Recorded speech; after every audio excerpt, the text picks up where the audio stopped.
La palabra de Dios dice: en aquel tiempo haré para ti pacto con las bestias del campo, con las aves del cielo y con las serpientes de la tierra, y quitaré de la tierra arco y espada y guerra, y te haré dormir segura.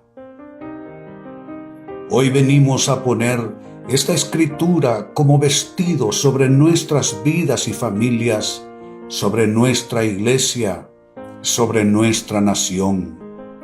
Que sea vestidura protectora contra la miseria, la enfermedad y la ruina. Que Dios traiga su pacto de paz con las bestias del campo, con las aves del cielo y con las serpientes de la tierra, para que ningún daño venga en contra tuya. Que Dios, y solo Dios, quite de tu tierra el arco, la espada y la guerra, que cese el conflicto a tu alrededor y que Dios te haga dormir seguro. Pueblo de Dios, que se aleje de ti toda dolencia y enfermedad, que se aleje de ti todo espíritu de ruina y pobreza, que se aleje de ti toda tristeza, depresión y el insomnio mortificante que viene de la mano con la angustia, y que el Espíritu de Dios se pose sobre ti y derrame su paz en tu mente y corazón.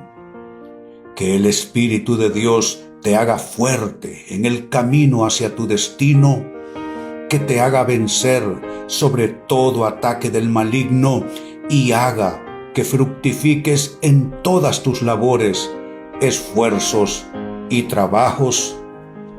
Pueblo de Dios, así te bendigo con paz, salud y prosperidad del cielo, en el nombre del Padre, y del Hijo, y del Espíritu Santo.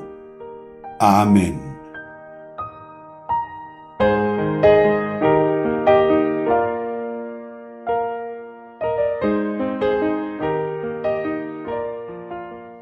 Bendiciones.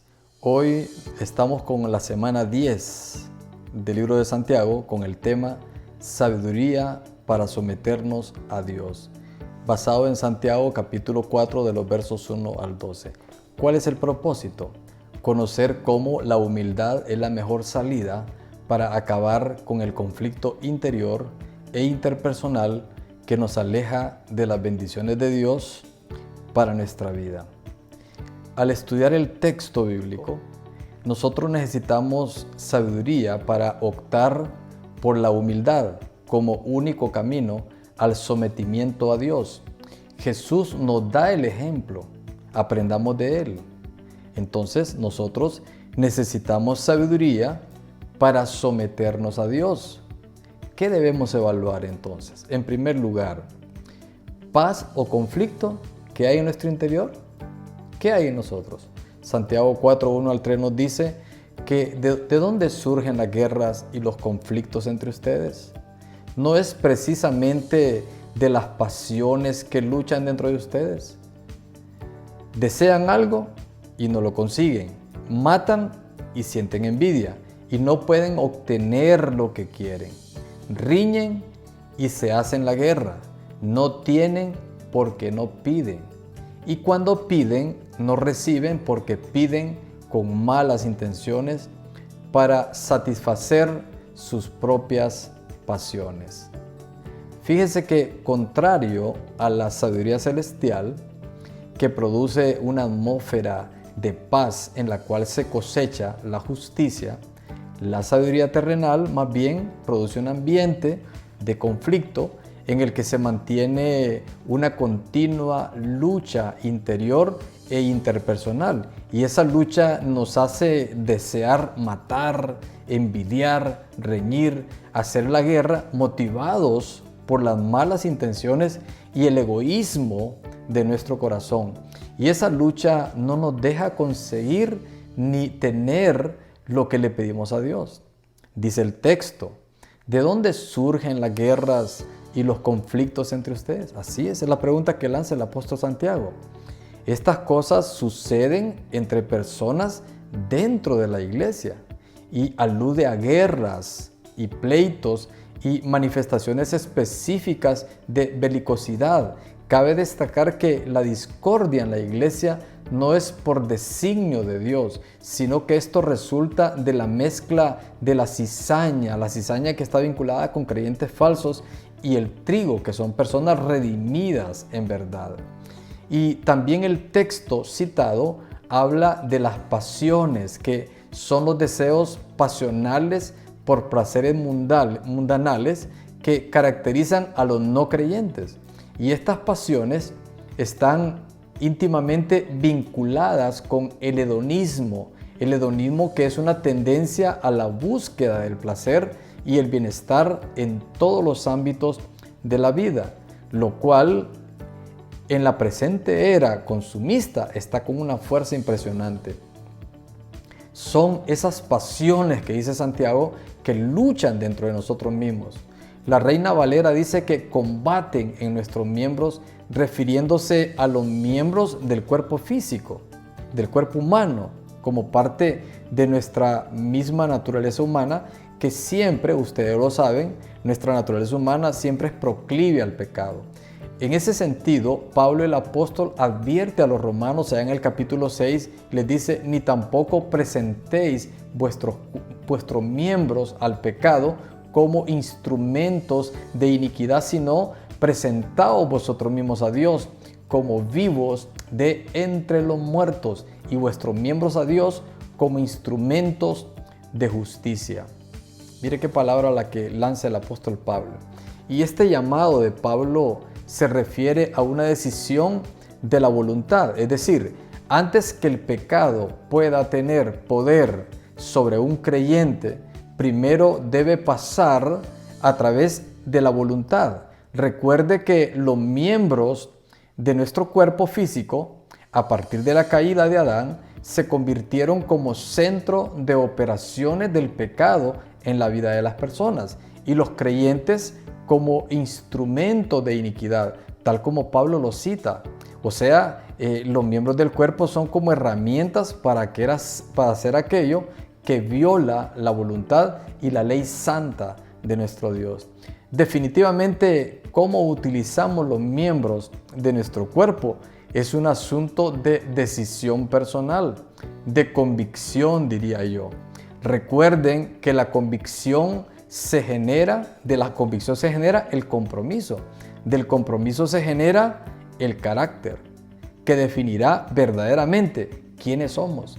Pablo otra vez nos deja ver el poder de la decisión personal. Ahí en Romanos capítulo 6 dice Pablo: hablo como humano por vuestra humana debilidad, que así como para iniquidad presentasteis vuestros miembros para servir a la inmundicia y a la iniquidad, así ahora, dice, mire lo que dice, así ahora, para santificación presentad vuestros miembros para servir a la justicia.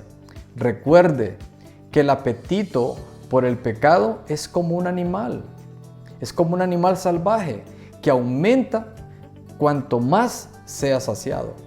Luego dice el texto en Santiago: matan y sienten envidia. Y esto tiene que ver con el homicidio. El homicidio, de hecho, es un resultado final de todos los deseos retorcidos. Si se dan cuenta, es como el clímax de los deseos e impulsos de odio, de rabia, de amargura. Quienes se dejan controlar por esto están dispuestos a luchar hasta la muerte para satisfacerlos. En nuestro país somos testigos de asesinatos por doquier, motivados por las pasiones bajas que gobiernan a las personas que los ejecutan. Pero luego dice el texto allá en el verso 3 de Santiago 4:3, dice: no tienen porque no piden. Es importante entonces saber que ningún ser humano encontrará la verdadera satisfacción fuera de Dios, pues el gozo, la paz, la felicidad, la esperanza, la satisfacción y el significado verdadero solo proviene de Dios. Una persona incrédula no está dispuesta a pedir esto a Dios conforme a los términos divinos. Entonces, ¿qué es lo que hacen? Rehúsan someterse a Dios, rehúsan reconocer a Dios y su dependencia hacia Él. Entonces, ¿qué es lo que ocurre? Cuando piden con malas intenciones. Y esto se refiere a actuar por malos motivos y por deseos para obtener complacencia y para obtener recompensas sin importar los medios. Entonces, ante la necesidad de obtener la sabiduría de Dios para vivir, es entonces importante evaluar qué hay en nuestro interior. ¿Hay paz o hay conflicto? Dios quiere cambiarnos por dentro primero, si se lo permitimos, para poder manifestar algo nuevo y algo diferente al exterior. Si tu interior está cargado de conflicto, ya sabes a dónde acudir. Dios tiene la provisión de sabiduría y de paz para ti si te acercas a Él y se lo pides. ¿Necesitamos sabiduría para someternos a Dios? Claro que sí. ¿Qué debemos evaluar entonces? Número 2. ¿Amistad o enemistad con el mundo o con Dios? Esta es otra interrogante. Santiago 4, versos 4 al 6. Oh gente adúltera, ¿no saben que la amistad con el mundo es enemistad con Dios? Si alguien quiere ser amigo del mundo, se vuelve enemigo de Dios. ¿O creen que la Escritura dice en vano que Dios ama celosamente al Espíritu que hizo morar en nosotros? Pero Él nos da mayor ayuda con su gracia. Por eso dice la Escritura, Dios se opone a los orgullosos, pero da gracia a los humildes. Mire cómo comienza, gente adúltera. Metafóricamente es un término usado en la Biblia para referirse a aquellos que rompen sus promesas de amor y de servicio a Dios para seguir a sus ídolos en complicidad con el mundo y manifestando alejamiento, resentimiento y hasta enojo contra Dios. La amistad con el mundo se manifiesta esencialmente en una actitud orgullosa y egocéntrica, por lo que vivir centrado en uno mismo es vivir enemistado con Dios. Porque la sabiduría verdadera, la que evidencia una fe auténtica, es humilde. Es humilde. Y la humildad es lo opuesto al orgullo, es lo opuesto a la ambición egoísta, al egocentrismo. Dios nos da gracia para practicar la humildad. De otro modo, sería imposible. La batalla espiritual interior es fuerte, es profunda, en la cual se puede imponer Dios o se puede imponer el mundo. En tal sentido, podemos caer en el hecho de convertirnos en cristianos nominales, cristianos de profesión, que mantienen una relación externa con la iglesia, pero no renuncian a un afecto profundo hacia el sistema maligno del mundo. Tal amistad con el mundo es un apego emocional fuerte y dice la Biblia que Dios no ama eso, y los que tienen anhelos profundos e íntimos por las cosas del mundo dan evidencia de que posiblemente no han sido redimidos según nos lo advierte 1 Juan 2. Dice el apóstol Juan, no améis al mundo ni las cosas que están en el mundo. Si alguno ama al mundo, el amor del Padre no está en él, porque todo lo que hay en el mundo, los deseos de la carne, los deseos de los ojos y la vanagloria de la vida no provienen del Padre, sino del mundo. Y mire qué tremendo lo que dice este pasaje, el verso 17. Y el mundo pasa y sus deseos, pero el que hace la voluntad de Dios permanece para siempre. El texto dice claramente que la amistad con el mundo es enemistad con Dios. Enemistad con Dios es la consecuencia inevitable de la amistad con el mundo. Básicamente, nos dice que toda forma de incredulidad es enemistad con Dios. La Escritura no dice en vano que Dios ama celosamente el espíritu que hizo morar en cada uno de nosotros.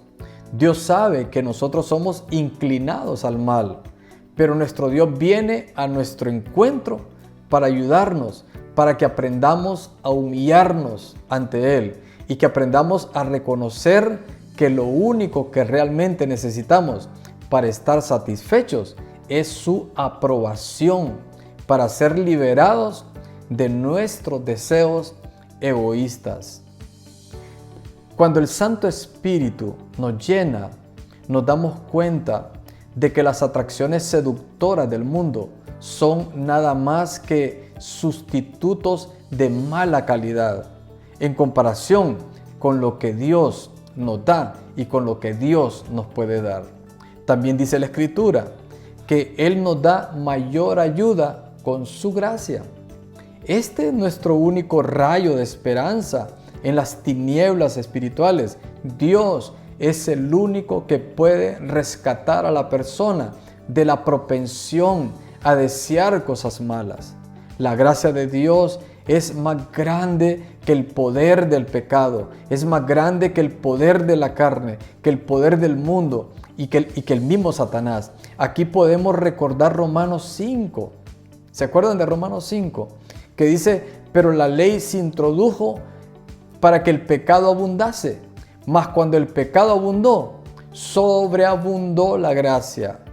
Entonces, quienes obtienen la gracia de Dios, pues son los humildes y no los enemigos orgullosos de Dios. Isaías los cita de una forma prometedora, allá en Isaías 57. Dice Isaías, porque así dijo el alto y sublime, el que habita la eternidad y cuyo nombre es el Santo. Yo habito en la altura y la santidad y con el quebrantado y humilde de espíritu, para hacer vivir el espíritu de los humildes y para vivificar el corazón de los quebrantados. También Jesús lo dijo de una forma contextual en su época, de una forma que nos enseña, hermanos, nos enseña el poderoso principio de la humildad, allá en Mateo capítulo 18. Han de recordar esta cita. Y dijo, de cierto os digo, que si no os volvéis y os hacéis como niños, no entraréis en el reino de los cielos. Así que cualquiera que se humille, dijo Cristo, como este niño, ese es el mayor en el reino de los cielos. ¿Qué nos está diciendo Cristo acá? O sea que nos está diciendo que según Él, la verdadera humildad es esa fe, esa confianza y esa dependencia absoluta, sencilla y confiada de aquellos que son como niños. Un niño no posee recursos propios de que valerse. No tiene ningún logro o alguna realización personal en la cual estar confiado, más que en lo que sus padres le proveen. Es esta fe humilde que necesitamos aprender. Evaluemos entonces, ¿dónde está nuestra dependencia? ¿Dónde está nuestra amistad? ¿Está con el mundo o está con Dios? Si somos amigos del mundo, claramente estamos enemistados con Dios. ¿Por qué? Porque el mundo es un sistema gobernado, ustedes ya saben por quién, por el príncipe de este mundo, y no tiene ninguna comunión con el reino de Dios. Por eso es importante que definas cuál es tu posición. ¿Amas a Dios o amas al mundo? No olvides que el mundo y sus deseos pasarán, pero el que hace la voluntad de Dios permanece para siempre. Necesitamos sabiduría para someternos a Dios. ¿Pero qué debemos evaluar? En tercer lugar, evaluemos lo siguiente. Someternos a Dios requiere que nos acerquemos a Él. Santiago 4, de los versos 7 al 10, dice el texto, así que sométanse a Dios, resistan al diablo y Él huirá de ustedes. Luego dice, acérquense a Dios y Él se acercará a ustedes. Mire lo que viene. Pecadores, límpiense las manos. Ustedes los inconstantes, purifiquen su corazón. Reconozcan sus miserias, lloren y lamentense, que su risa se convierta en llanto y su alegría en tristeza. humíllense delante del Señor y Él los exaltará. Gloria a Dios, qué palabra tan poderosa.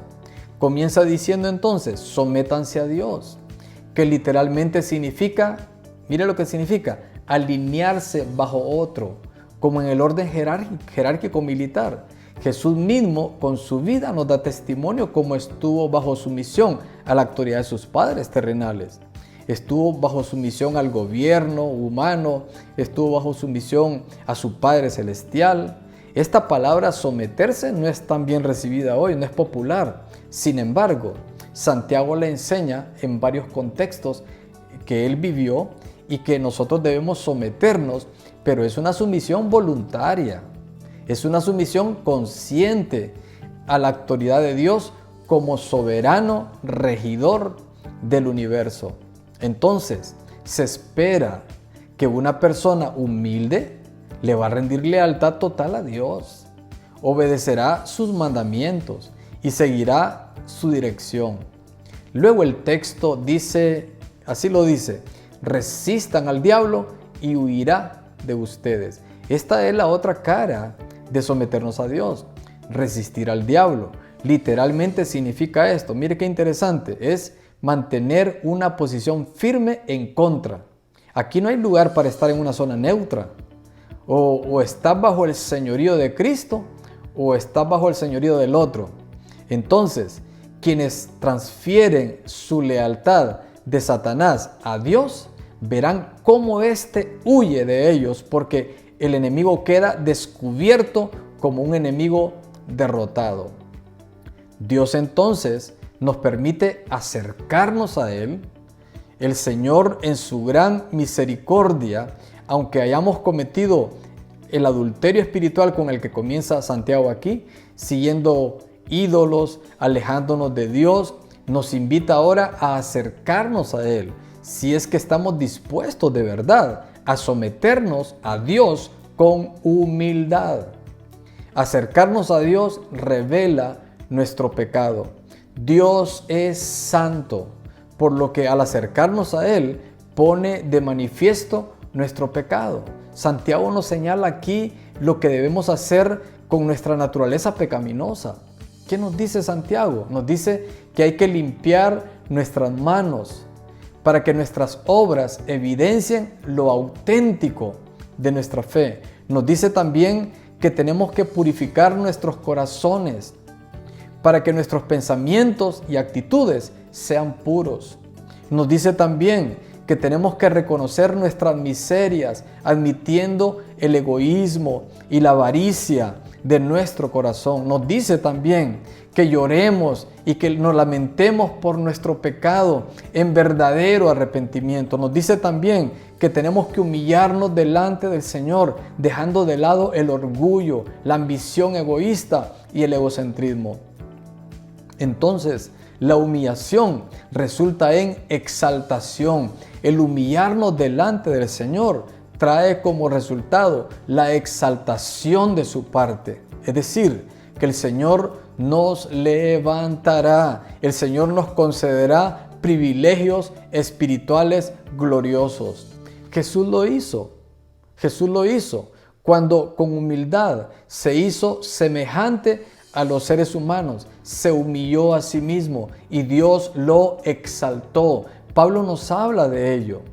Dice que siendo por naturaleza Dios, no consideró el ser igual a Dios como algo a que aferrarse. Por el contrario, se rebajó voluntariamente tomando la naturaleza de siervo y haciéndose semejante a los seres humanos. Y al manifestarse como hombre, mire lo que dice, se humilló a sí mismo, se hizo obediente hasta la muerte y muerte de cruz. Por eso Dios lo exaltó hasta lo sumo y le otorgó el nombre que está sobre todo nombre, para que ante el nombre de Jesús se doble toda rodilla en el cielo y en la tierra y debajo de la tierra, y toda lengua confiese que Jesucristo es el Señor, para gloria de Dios Padre.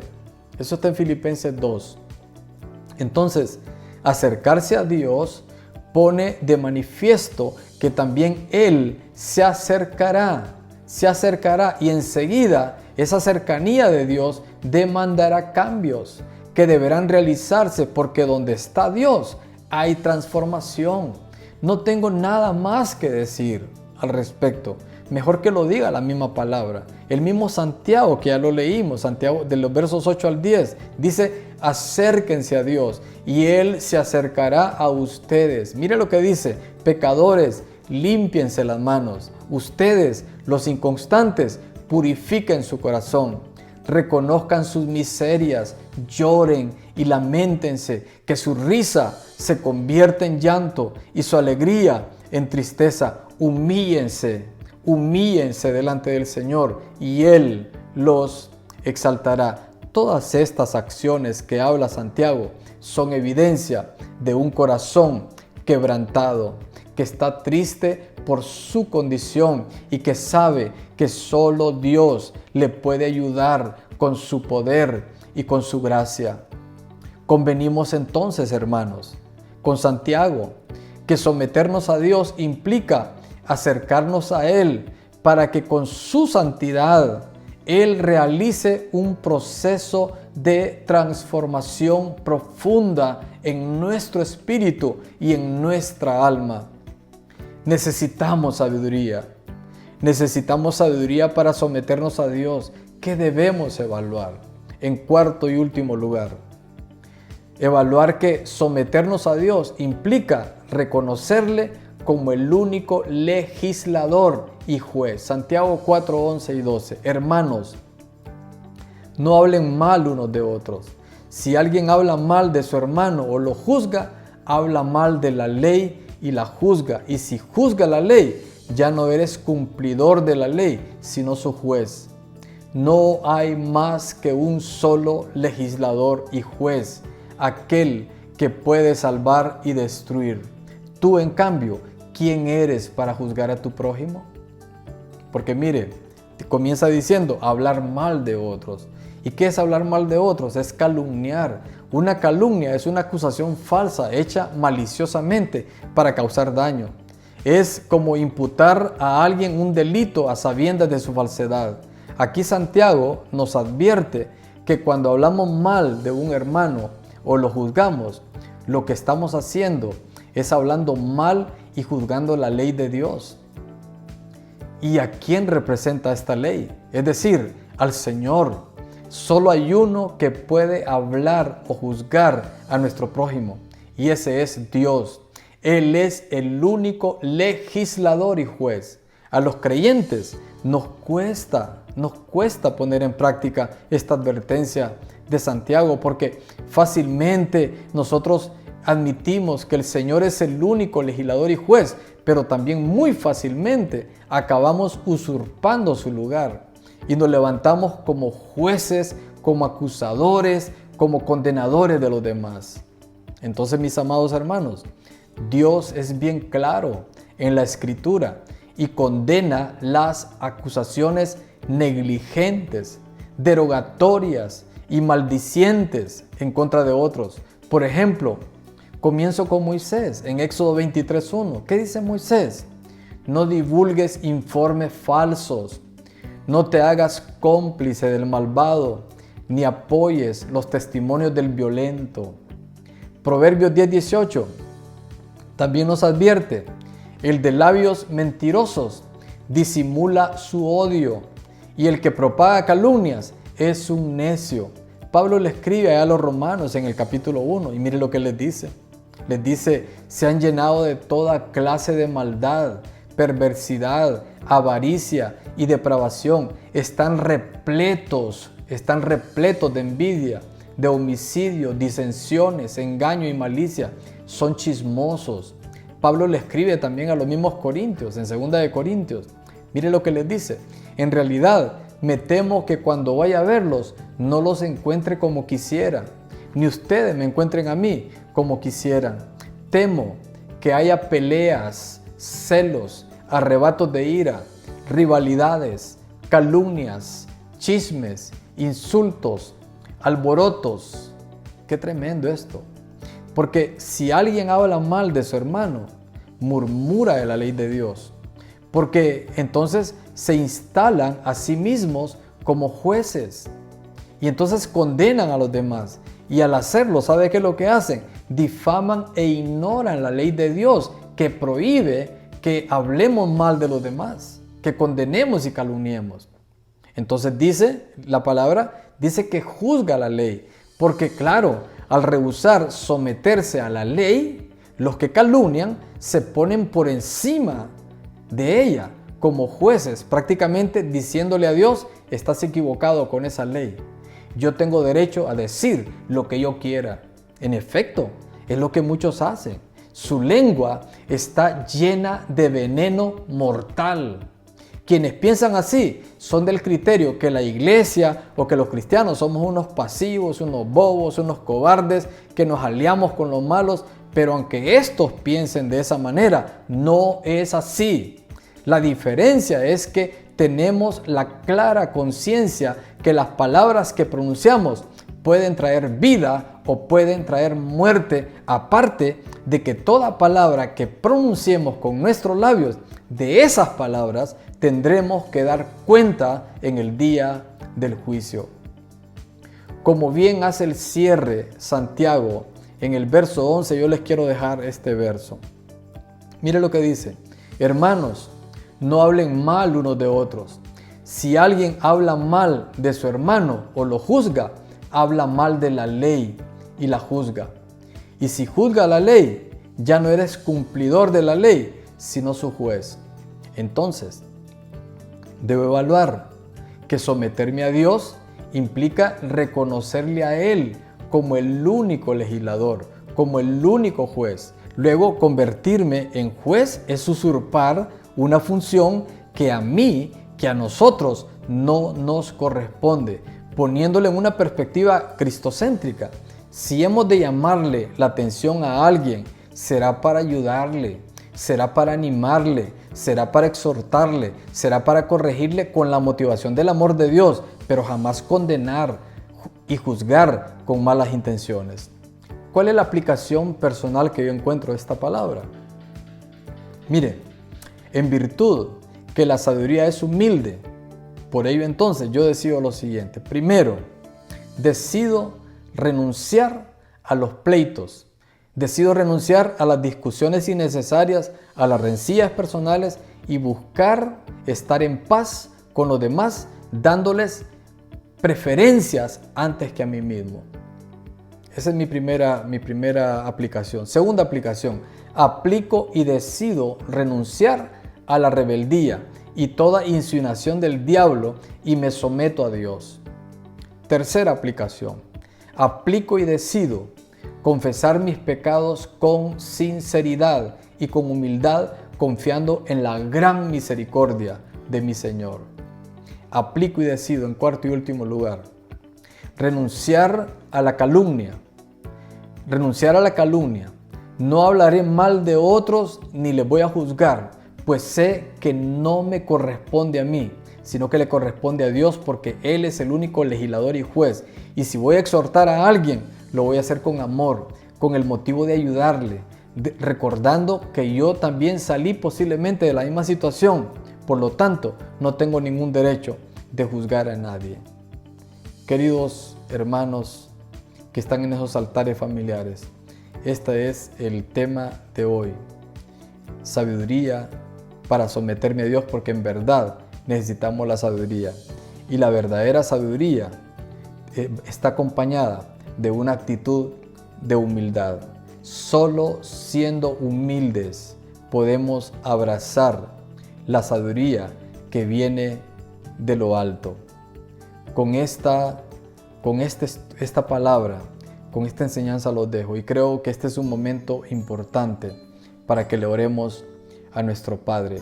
Ahí donde usted está, vamos a orar en base a la palabra que hoy hemos recibido de parte de nuestro Señor. Ahí hagamos silencio en este momento, entremos en quietud, entremos en la paz de Dios y dejemos que el Espíritu Santo nos ministre en este momento.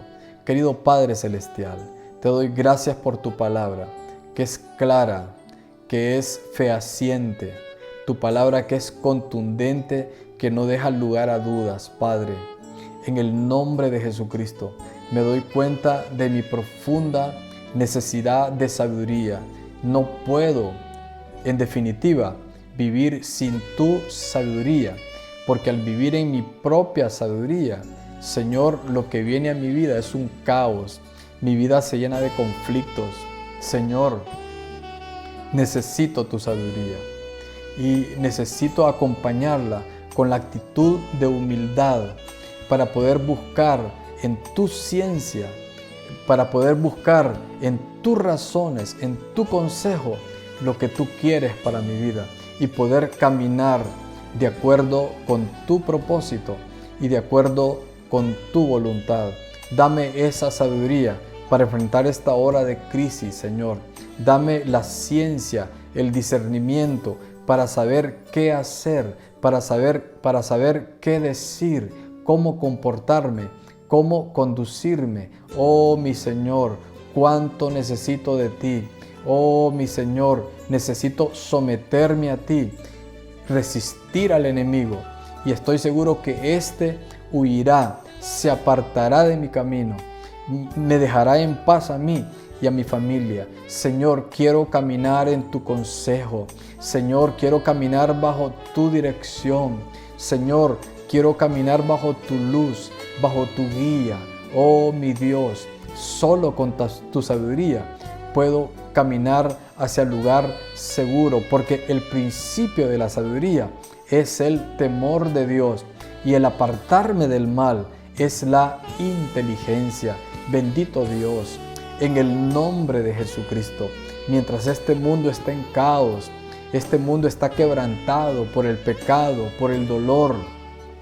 Señor, está quebrantado por la maldad. Señor, condúcenos a mi persona y a todas las personas que están en los diferentes altares a abrazar tu sabiduría, a estar dispuesto a someterme a ti y a caminar contigo, Señor, con tu ayuda, aunque quizás otros se burlen, aunque quizás otros hagan mofa de mí, sin importar, Señor, las circunstancias. Quiero caminar bajo tu consejo y bajo tu sabiduría, porque es la mejor forma de vivir. Entonces vendrá mi vida paz, vendrá mi vida satisfacción, habrá en mi corazón esperanza, habrá en mi corazón gozo, habrá en mi corazón, Señor, fortaleza, habrá en mi corazón, Señor, ese amor glorioso que proviene de ti. Oh Dios poderoso, glorifícate, manifiéstate en cada casa, manifiéstate en cada sacerdote de familia, en cada mujer de hogar, en cada uno de sus hijos, en cada uno de los abuelitos, de los papás, de los tíos. Manifiéstate ahí en ese hogar, Padre.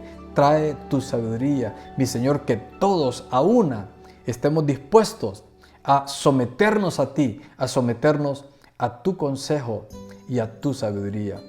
Bendito Dios, te adoramos, te exaltamos, Señor, en el nombre poderoso, en el nombre glorioso de nuestro Señor Jesucristo. Qué lindo es el Señor, hermanos, qué bueno es Dios con nosotros. Sabe, siempre que tenemos el altar, también es una ocasión para honrar a Dios con nuestros bienes. Yo soy testigo de algo que les voy a compartir. Cuando aprendemos a darle al Señor lo que a Él le corresponde, ¿sabe qué hacemos? Garantizamos en el Señor que nuestra economía va a ser redimida por el propio Dios. Dios no se queda con nada. Dios no es que necesite nuestro dinero, no, para nada, créanlo. Dios necesita que nosotros seamos bendecidos. Dios quiere que usted y yo seamos bendecidos, y cuando aprendemos a darle al Señor, cuando aprendemos a ofrecerle al Señor, estamos garantizando en el Señor nuestra seguridad económica, nuestra seguridad familiar, porque Dios no se queda con nada. Es activar las ventanas de los cielos, es activar la bendición de Dios. Y claro, cuando se le da a Dios, uno le da conforme uno propone en su corazón. Y no hay bendición más grande que practicar fidelidad en el acto del dar. Así que yo te motivo y te animo para que lo hagas. No permitas que esta situación de crisis te vuelva a alguien que retenga. Dios da semilla para sembrar y también da semilla para comer. No te comas la semilla que es para sembrar, cómete la semilla que es para comer. La que es para sembrar, siémbrala, porque cuando siembres, entonces vas a cosechar. Si te come la semilla para sembrar y te come la semilla de comer, entonces te vas a quedar sin semilla para sembrar.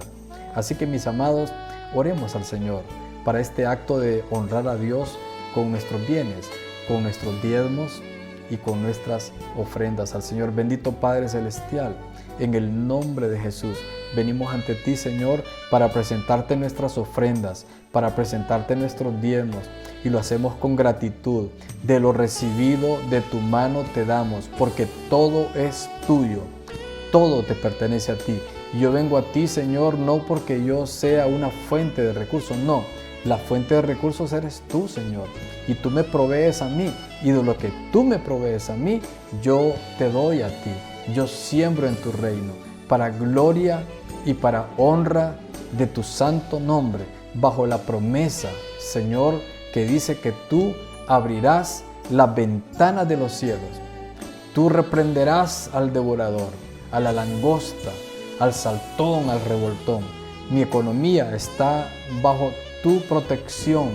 La seguridad de mi familia y la mía están bajo tu protección, están bajo tu cobertura. En esa confianza y en esa fe lo hago, porque mi esperanza son tus promesas. Esto lo hago en el nombre que es sobre todo nombre, en el nombre precioso y maravilloso de Jesucristo. Te pido asimismo, Padre, que donde hay personas que estén enfermas, Padre, en el nombre de Jesús, cualquiera enfermedad que sea, en el nombre de Jesús, reprendo toda enfermedad. Le ordeno a la fiebre que se vaya. Le ordeno al dolor que desaparezca.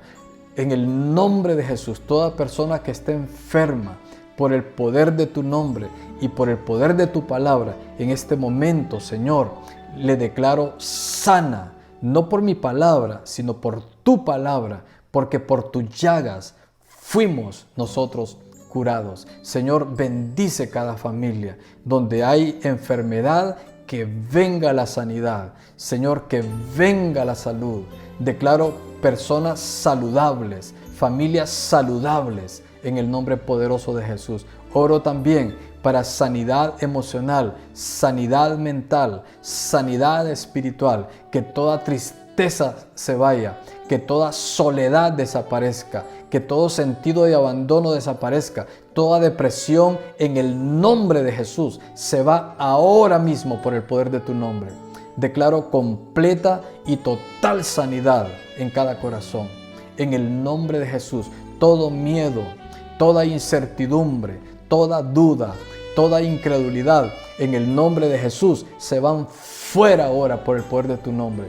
Declaro en cada hogar, Señor, un manto de liberación. Ordeno ahora mismo que todo yugo del enemigo se pudre, cadenas que el enemigo ha puesto se rompen, ataduras se sueltan, vendas de oscuridad, vendas que no dejan ver la luz de la verdad, son quitadas, son arrancadas ahora mismo en el nombre de Jesús.